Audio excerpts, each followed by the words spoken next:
जय राम जय राम जय जय राम सिया राम जय जय सिया राम। श्री तुलसीदास जी कहते हैं कि अंगद ने कहा, सच है, मैं तो कुल का नाश करने वाला हूँ और हे रावण, तुम कुल के रक्षक हो। अंधे बहरे भी ऐसी बात नहीं कहते। तुम्हारे तो 20 नेत्र और 20 कान हैं। शिव ब्रह्मा आदि देवता और मुनियों के समुदाय जिनके चरणों की सेवा करना चाहते हैं, उनका दूत होकर मैंने कुल को डुबा दिया। अरे ऐसी बुद्धि होने पर भी तुम्हारा हृदय फट नहीं जाता। वानर अंगद की कठोर वाणी सुनकर रावण आंखें तरेर कर बोला, अरे दुष्ट, मैं तेरे सब कठोर वचन इसलिए सह रहा हूँ कि मैं नीति और धर्म को जानता हूँ। अंगद ने कहा, तुम्हारी धर्मशीलता मैंने भी सुनी है।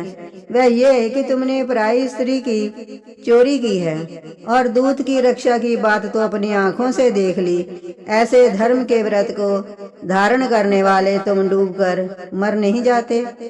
नाक कान से रहित बहन को देखकर तुमने धर्म विचार कर ही तो क्षमा कर दिया था।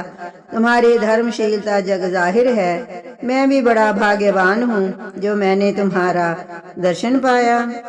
रावण ने कहा, अरे जड़ जंतु वानर, व्यर्थ बक बक ना कर। अरे मूर्ख, मेरी भुजाएं तो देख, ये सब लोकपालों के विशाल बल रूपी चंद्रमा को ग्रसने के लिए राहु हैं। फिर तूने सुना ही होगा कि आकाश रूपी तालाब में मेरे भुजाओं रूपी कमलों पर बसकर शिवजी सहित कैलाश हंस के समान शोभा को प्राप्त हुआ था। अरे अंगद सुन, तेरी सेना में बता, ऐसा कौन योद्धा है जो मुझसे भिड़ सकेगा। तेरा मालिक तो स्त्री के वियोग में बलहीन हो रहा है और उसका छोटा भाई उसी के दुख से दुखी और उदास है। तुम और सुग्रीव दोनों नदी तट के वृक्ष हो। मेरा छोटा भाई विभीषण, सो वह भी बड़ा डरपोक है। मंत्री जामवान बहुत बूढ़ा है, वह अब लड़ाई में क्या चढ़ सकता है। नल नील तो शिल्प कर्म जानते हैं, वे लड़ना क्या जाने। हाँ, एक वानर जरूर महान बलवान है जो पहले आया था और जिसने लंका जलाई थी। ये वचन सुनते ही बाली पुत्र अंगद ने कहा, हे राक्षस राज, सच्ची बात कहो, क्या उस वानर ने सचमुच तुम्हारा नगर जला दिया। रावण जैसे दिग्विजयी योद्धा का नगर एक छोटे से वानर ने जला दिया। ऐसे वचन सुनकर उन्हें सत्य कौन कहेगा। हे रावण, जिसको तुमने बहुत बड़ा योद्धा कहकर सराहा है, वह तो सुग्रीव का एक छोटा सा दौड़कर चलने वाला हरकारा है। वह बहुत चलता है, वीर नहीं है। उसको तो हमने केवल खबर लेने के लिए भेजा था। क्या सचमुच ही उस वानर ने प्रभु की आज्ञा पाए बिना ही तुम्हारा नगर जला डाला। मालूम होता है इसी डर से वह लौटकर सुग्रीव के पास नहीं गया और कहीं छिप रहा। हे रावण, तुम सब सत्य ही कहते हो। मुझे सुनकर कुछ भी क्रोध नहीं है। सचमुच हमारी सेना में कोई भी ऐसा नहीं है जो तुमसे लड़ने में शोभा पाए। प्रीति और वैर बराबरी वाले से ही करना चाहिए। नीति ऐसी ही है। सिंह यदि मेढकों को मारे तो क्या उसे कोई भला कहेगा।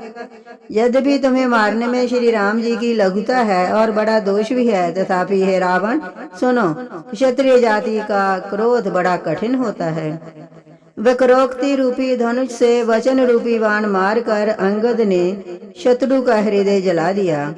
वीर रावण उन बाणों को मानो प्रत्युत रूपी सड़ियों से निकाल रहा है।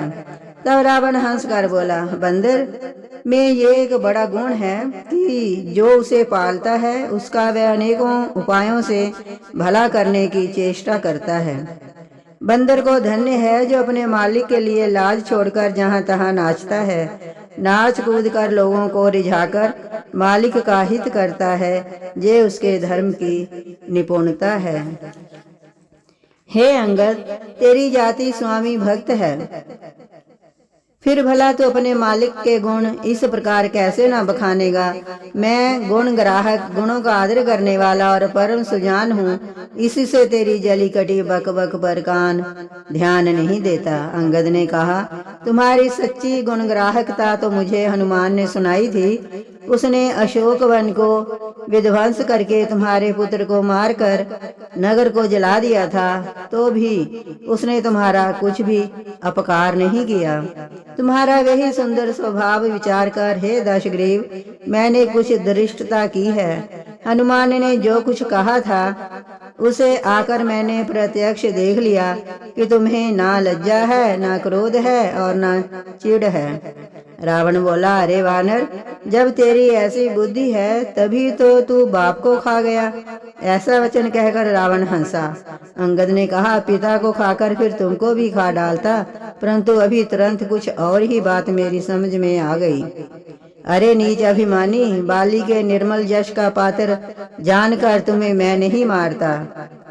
रावण, ये तो बता कि जगत में कितने रावण हैं। मैंने जितने रावण अपने कानों से सुन रखा है उन्हें सुन। एक रावण तो बलि को जीतने पाताल में गया था, तब बच्चों ने उसे घुड़साल में बांध रखा। बालक खेलते थे और जा जाकर उसे मारते थे। बलि को दया लगी, तब उन्होंने उसे छुड़ा दिया। फिर एक रावण को सहस्रबाहु ने देखा और उसने दौड़कर उसको एक विशेष प्रकार के विचित्र जंतु की तरह समझकर पकड़ लिया। तमाशे के लिए वह उसे घर ले आया। तब पुलस्त मुनि ने जाकर उसे छुड़ाया। एक रावण की बात कहने में तो मुझे बड़ा संकोच हो रहा है। वह बहुत दिनों तक बाली की कांख में रहा था। इनमें से तुम कौन से रावण हो? खींचना छोड़कर सच सच बताओ। रावण ने कहा, अरे मूर्ख सुन, मैं वही बलवान रावण हूँ जिसकी भुजाओं की लीला कैलाश पर्वत जानता है, जिसकी शूरता अमर उमापति महादेव जी जानते हैं, जिन्हें अपने सिर रूपी पुष्प चढ़ा चढ़ा कर मैंने पूजा था। सिर रूपी कमलों को अपने हाथों से उतार उतार कर मैंने अगणित बार त्रिपुरारी शिव जी की पूजा की है। अरे मूर्ख, मेरी भुजाओं का पराक्रम दिक्पाल जानते हैं, जिनके हृदय में वह आज भी चुभ रहा है। दिग्गज, दिशाओं के हाथी मेरी छाती की कठोरता को जानते हैं, जिनके भयानक दांत जब जब जाकर मैं उनसे जबरदस्ती भिड़ा, मेरी छाती में कभी नहीं फूटे, अपना चिन्ह भी नहीं बना सके, बल्कि मेरी छाती से लगते ही वे मूली की तरह टूट गए। जिसके चलते समय पृथ्वी इस प्रकार हिलती है जैसे मतवाले हाथी के चढ़ते समय छोटी नाव।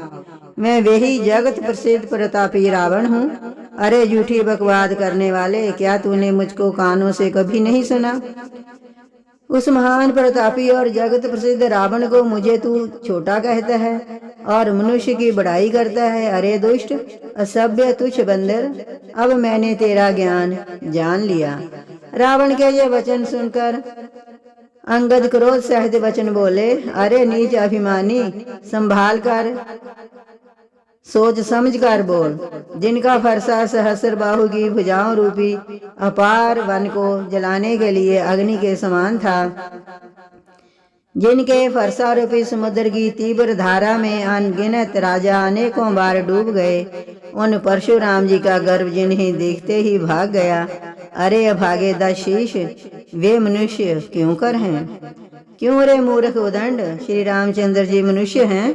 कामदेव भी क्या धनुर्धारी हैं और गंगा जी क्या नदी हैं? कामधेनु क्या पशु है और कल्प वृक्ष क्या पेड़ है? अन्न भी क्या दान है और अमृत क्या रस है? गरुड़ जी क्या पक्षी हैं? शेष जी क्या सर्प हैं? अरे रावण, चिंतामणि भी क्या पत्थर है? अरे ओ मूर्ख सुन, बैकुंठ भी क्या लोक है? श्री रघुनाथ जी की अखंड भक्ति क्या और लाभों जैसा ही लाभ है। सेना समेत तेरा मान मत कर अशोक वन को उजाड़ कर, नगर को जलाकर और तेरे पुत्र को मारकर जो लौट गए, तू उनका कुछ भी ना बिगाड़ सका। क्यों रे दुष्ट, वे हनुमान जी क्या वानर हैं? अरे रावण, चतुराई छोड़कर सुन। कृपा के समुद्र श्री रघुनाथ जी का तू भजन क्यों नहीं करता? अरे दुष्ट, यदि तू श्री राम जी का वैरी हुआ तो तुझे ब्रह्मा और रुद्र भी नहीं बचा सकेंगे। हे मूढ़, व्यर्थ गाल ना मार। श्री राम जी से वैर करने पर तेरा ऐसा हाल होगा कि तेरे सिर समूह श्री राम जी के बाण लगते ही वानरों के आगे पृथ्वी पर पड़ेंगे और रीछ वानर तेरे उन गेंद के समान अनेकों सिरों से चौगान खेलेंगे। जब श्री रघुनाथ जी युद्ध में कोप करेंगे और उनके अत्यंत तीक्ष्ण बहुत से बाण छूटेंगे, तब क्या तेरा ऐसा गाल चलेगा? ऐसा विचार कर उदार कृपालु श्री राम जी को भज। अंगद के ये वचन सुनकर रावण बहुत अधिक जल उठा, मानो जलती हुई प्रचंड अग्नि में घी पड़ गया हो। वह बोला, अरे मूर्ख, कुंभकर्ण ऐसा मेरा भाई है, इंद्र का शत्रु सुप्रसिद्ध मेघनाथ मेरा पुत्र है, और मेरा पराक्रम तो तूने सुना ही नहीं कि मैंने संपूर्ण जड़ चेतन जगत को जीत लिया है। रे दुष्ट वानरों की सहायता जोड़कर आपके राम ने समुद्र बांध लिया, बस यही उसकी प्रभुता है। समुद्र को तो अनेकों पक्षी भी लांग जाते हैं, पर इसी से वे सभी शूरवीर नहीं हो जाते। अरे मूर्ख बंदर, सुन, मेरी एक एक भुजा रूपी समुद्र बल रूपी जल से पूर्ण है, जिसमें बहुत से शूरवीर देवता और मनुष्य डूब चुके हैं। बता, कौन ऐसा शूरवीर है जो मेरे इन अथाह और अपार 20 समुद्रों का पार पा जाएगा। जय राम जय राम जय जय राम सिया राम, जय जय सिया राम।